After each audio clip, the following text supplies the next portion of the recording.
kita semua, perkenalkan nama saya Johnny Serdate. Saya dari kelas UPW 1C dengan NIM 2123702062. Di sini saya akan menjelaskan tentang Pancasila dari sila pertama sampai yang kelima beserta pelanggaran-pelanggaran atau kasus-kasusnya yang melenceng dari Pancasila di Indonesia. Baik, langsung saja kita masuk pada sila pertama, yaitu ketuhanan yang Maha Esa. Ketuhanan yang Maha Esa ialah kita sebagai warga negara Indonesia itu harus mempercayai adanya Tuhan, memeluk agama yang kita percayai, saling menghormati yang berbeda agama, dan tidak memaksakan orang lain masuk ke agama kita. Langsung saja contoh kasus.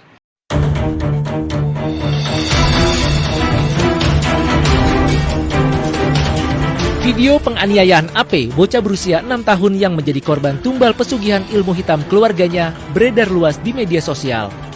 Dalam video tersebut, ibu kandung, ayah, paman, dan kakek korban dengan tega dan bersama-sama melakukan kekerasan terhadap mata AP.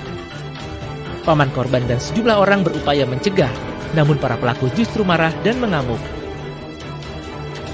Ini kasus di mana seorang ibu melukai mata anaknya hanya untuk pesugihan.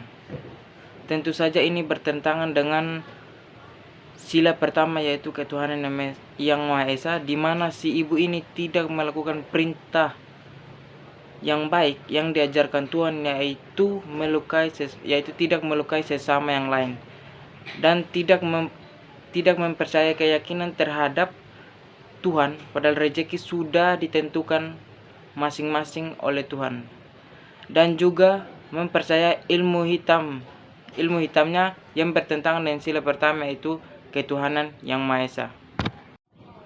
Yang berikut kita lanjut pada sila kedua. Sila kedua itu kemanusiaan yang adil dan beradab.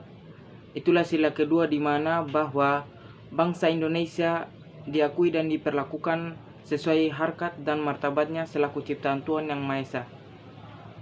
Pasti ada beberapa kasus yang bertentangan pada sila kedua ini. Contohnya penolakan jenazah COVID-19 yang di daerah Semarang. Berikut videonya. Kasus penolakan jenazah kasus COVID-19 masih terjadi. Kamis 9 April lalu, sejumlah oknum warga di Desa Sowakul, Ungaran, Kabupaten Semarang menolak pemakaman seorang perawat yang menangani corona. Adanya penolakan membuat jenazah sang perawat akhirnya dipindahkan ke kota Semarang.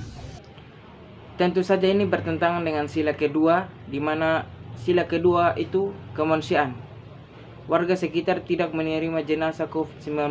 Jelas sekali itu bertentangan dengan sila kedua tentang kemanusiaan. Berikut kita akan masuk pada sila ketiga, yaitu persatuan Indonesia, di mana Indonesia terdiri dari suku, ras, budaya, dan agama. Makanya sila ketiga itu untuk mempersatukan bangsa Indonesia supaya tetap satu. Adapun pasti kasus-kasus yang bertentangan dengan sila ketiga, salah satunya yaitu pembubaran HTI.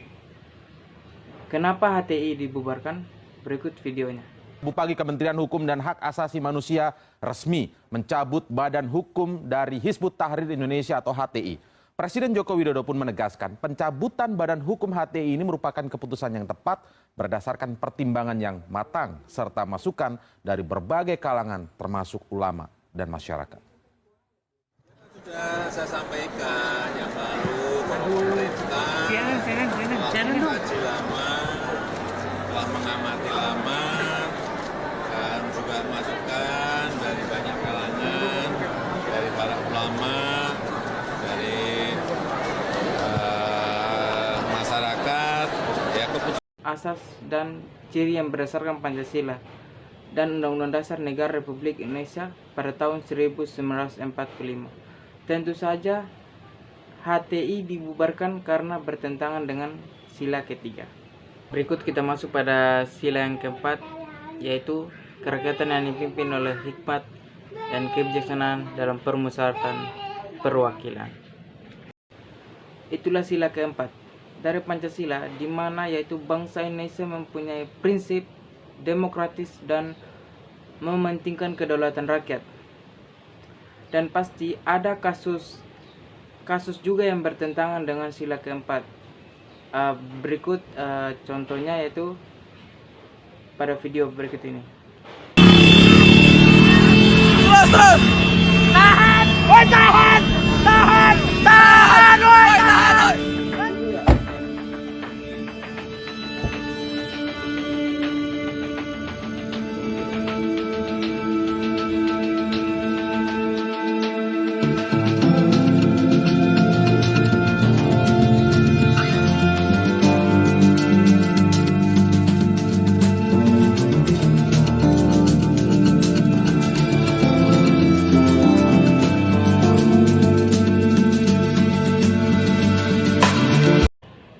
Dikira maling, pengemudi tewas dihakimi massa.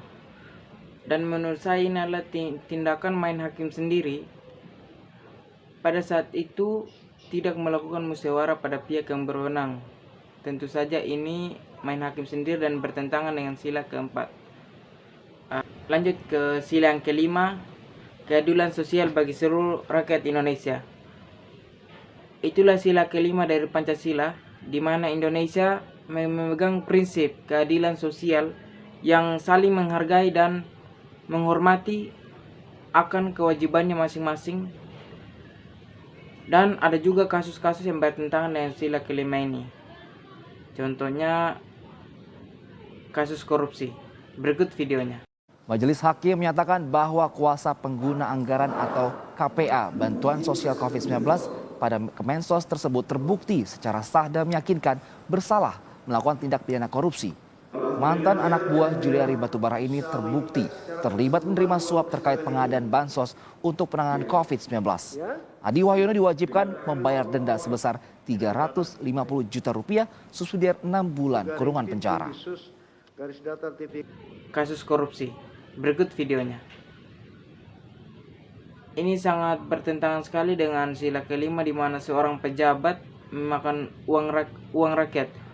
Uang kepemilikan rakyat malah dimakan oleh dirinya sendiri.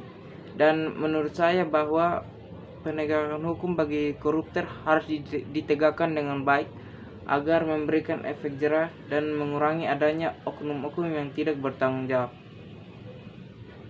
Sekian penjelasan saya tentang